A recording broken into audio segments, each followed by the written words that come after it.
السلام علیکم ورحمۃ اللہ وبرکاتہ۔ محترم سامعین کرام، اللہ تعالیٰ نے انسان کو اس دنیا کے اندر اپنا خلیفہ بنا کر بھیجا۔ انی جاعل فی الارض خلیفہ،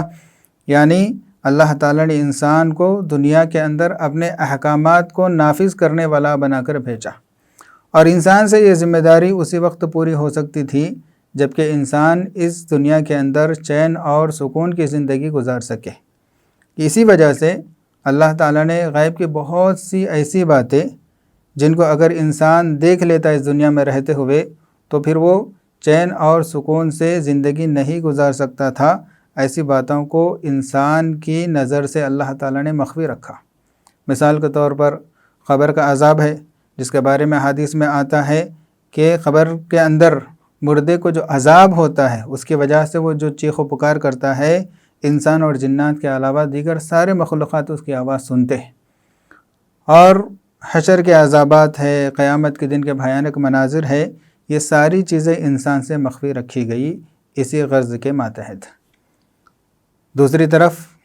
اللہ تعالیٰ کو رسول اللہ صلی اللہ علیہ وسلم سے جو خاص کام لینا تھا، رسالت کا کام، تو آپ صلی اللہ علیہ وسلم کے لیے زیادہ مناسب یہی تھا کہ آپ صلی اللہ علیہ وسلم کے سامنے غیب کی ایسی باتوں کو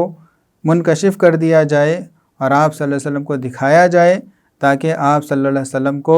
حق الیقین اور عین الیقین حاصل ہو جائے، تاکہ آپ اپنا فرض منصبی پورے یقین کے ساتھ انجام دے سکے۔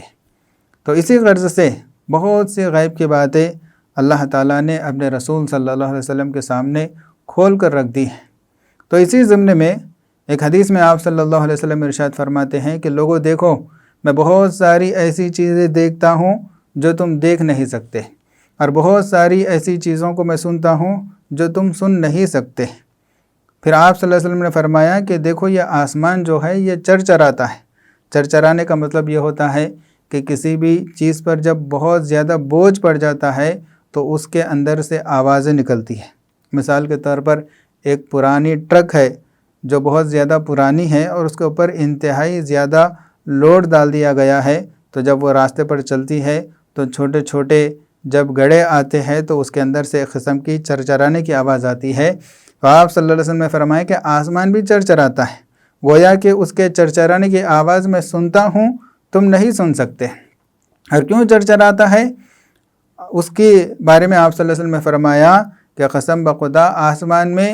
4 انگل جگہ بھی کوئی ایسی نہیں ہے جہاں پر کوئی فرشتہ ایسا نہ ہو جو اللہ تعالیٰ کی عظمت کی وجہ سے اللہ تعالیٰ کے سامنے سجدہ ریز نہ ہو۔ اس کا مطلب یہ ہوا کہ آسمان کے چپے چپے پر، ہر حصے پر اللہ تعالیٰ کے فرشتے اللہ تعالیٰ کے سامنے سجدہ ریز ہوئے ہیں اور اللہ تعالیٰ کے سامنے سجدہ کر رہے ہیں۔ تو اس قدر کثیر تعداد میں فرشتوں کا آسمان میں موجود ہونا اور پھر ان کا اللہ تعالیٰ کے لیے سجدہ کرنا، یہ ساری چیزوں کی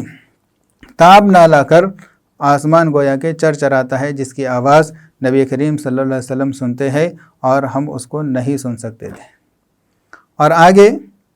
آپ صلی اللہ علیہ وسلم نے یہ بھی ارشاد فرمایا کہ واللہ لو تعلمون ما اعلم لضحکتم قلیلا ولبکیتم کثیرا۔ فرمایا کہ قسم بخدا اگر جو باتیں میں جانتا ہوں وہ باتیں تم جاننے لگ جاؤ،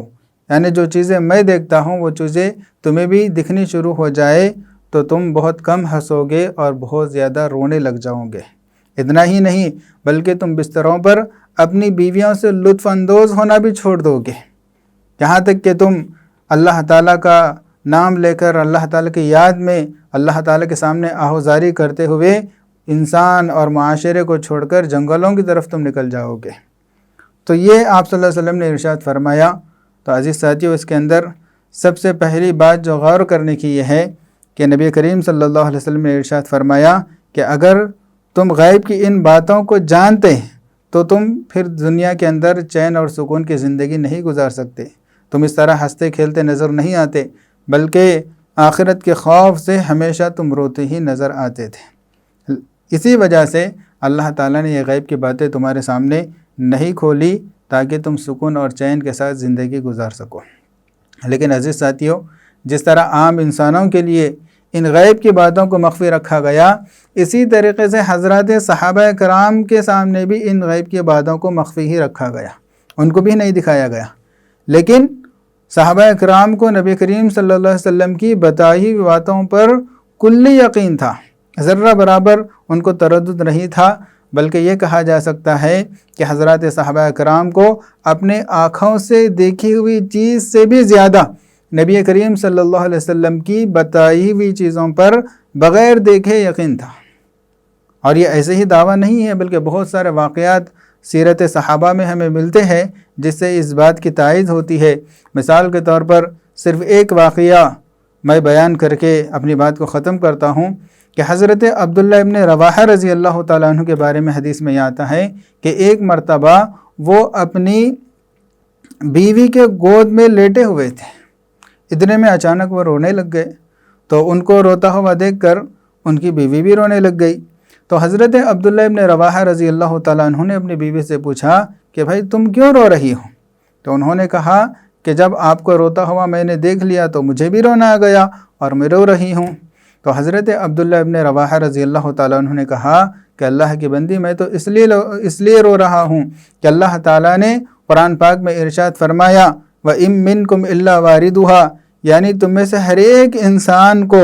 اس پل صراط پر سے گزرنا ہے جو پل صراط جہنم کے اوپر بنا ہوا ہے، لہٰذا مجھے اس بات کا ڈر ستا رہا ہے، اس بات کا خوف ہے، کیونکہ مجھے معلوم نہیں ہے کہ پل صراط پر سے گزرنے کے دوران ہم نجات پا سکیں گے یا نہیں پا سکیں گے،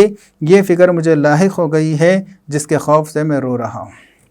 اللہ اکبر۔ تو یہ حضرت صحابہ کرام کو یقین تھا، اور آپ صلی اللہ علیہ وسلم کے بتائے ہوئے باتوں پر وہ اس قدر یقین کرتے تھے، اور اسی یقین کا نتیجہ ان کے دلوں کے اندر فکر آخرت بہت زیادہ پائی جاتی تھی۔ اللہ تعالیٰ سے دعا ہے کہ ہمیں اللہ کے رسول کے بتائی ہوئی ہر بات پر ایمان لانے کی توفیق عطا فرمائے، اور آخرت کی فکر ہمارے دلوں کے اندر اللہ تعالیٰ پیدا فرمائے۔ وآخر دعوانا ان الحمد للہ رب العالمین۔